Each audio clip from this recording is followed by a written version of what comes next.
Horatio, you gorgeous bastard. Isn't he? Hello, welcome back to another intergalactic transmission of Quality Time with Jeff. Great art has always been one of the hallmarks of Amplitude's games. In fact, we won the Unity 3D Best Visual Design Awards for both Endless Legend and Endless Space 2.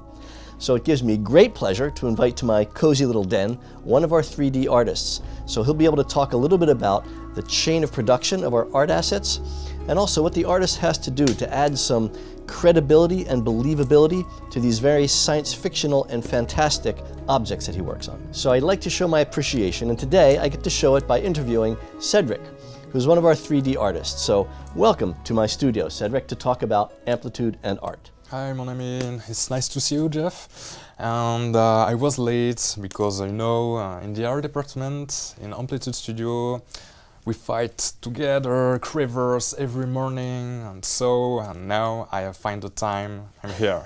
I appreciate you can take the time from your battle to come and talk, Cedric. Thank you. I know you speak English well, but you're a native French speaker. Would you rather do this interview in English or in French? It's up to you. Let's talk in Franglish. It's okay for me. All right, I'll do the English part. All right. So my first question is, as a 3D artist, what are some of the things that you've worked on in Endless Space 2? J'ai eu la chance de pouvoir travailler sur la race des Unfallen, sur la race des Volters. Donc on a créé avec l'équipe des nouveaux prototypes de vaisseaux pour les Unfallen qui s'orientaient beaucoup plus organiques par rapport à leur anatomie. Et ensuite sur les Volters, on a travaillé sur quelque chose de plus mécanique, quelque chose de plus froid et métallisé. By the way, what's the biggest spaceship you've worked on in the game? Donc j'ai travaillé sur le Volters Large. Donc le Volters Large, c'est quand même, voilà, c'est quand même un vaisseau d'1 kilomètre de long. Donc c'est beaucoup d'informations, beaucoup de détails, beaucoup de références. So tell me, when you're using basically computer software and you have to do something like make an organic-looking planet, what's the process you have to go through to get the final look you want? Donc lorsqu'on commence à travailler sur quelque chose de plutôt organique, donc on travaille à partir des concepts 2D, nous recevons les concepts 2D. Donc nous, on recrée le concept 2D en 3D dans le logiciel. Ensuite, on commence à sculpter par-dessus tout en essayant de rester fidèle au concept 2D. Ensuite, on commence à rajouter les couleurs, les textures. Par exemple, pour l'Unfallen, on s'est beaucoup basé sur les références des écorces, les racines, sur les plantes, afin de vraiment rester fidèle à ce qui existe et au concept 2D des Unfallen. So what do you do on a vessel, on a ship, to try to make it look credible? You know, like this could exist, but also realistic. What sort of things do you try to do to bring in the sort of the fantastic imagination of the artist, but make it look like something? If it flew overhead, you'd say, oh, that could exist.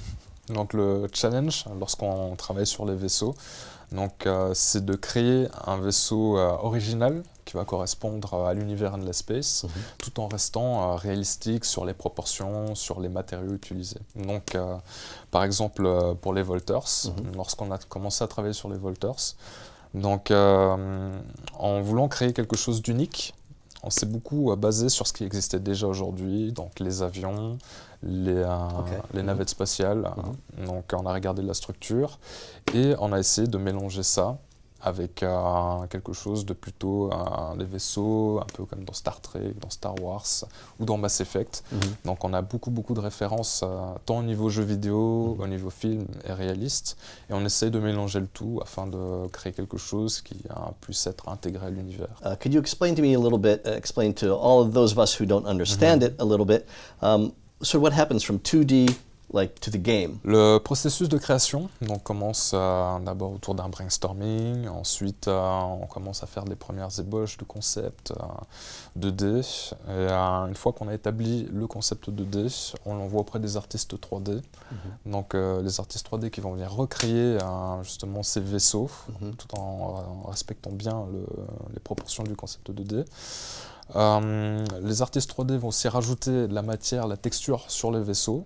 Okay, so you give it the way it reacts to color, to light, you put all the Voilà, donc on règle les matériaux sur substance afin de pouvoir se dire, voilà, la lumière va réagir de telle manière sur les vaisseaux.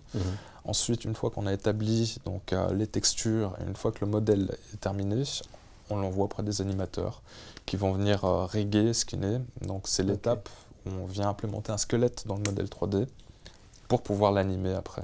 So the animator will put in, he'll get like a wireframe model and he'll start moving the guns and the wings and that kind of Voilà, thing. tout à fait. Okay. So when he's done, is it finished or is there an additional step? Alors, on va dire que c'est pas encore l'étape finale. Parce qu'une fois que l'animation est terminée, donc, le vaisseau est envoyé auprès des FX artistes, les FX artistes qui vont venir embellir le vaisseau, rajouter les effets par-dessus, les boucliers, les effets de tir pour les weapons. Okay, so that's like all the pew pew bang bang stuff. Wow. Okay, that's technically speaking.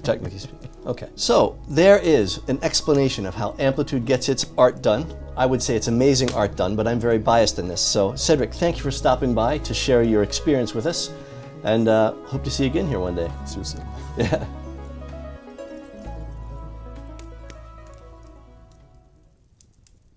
I could put that in the kids' room.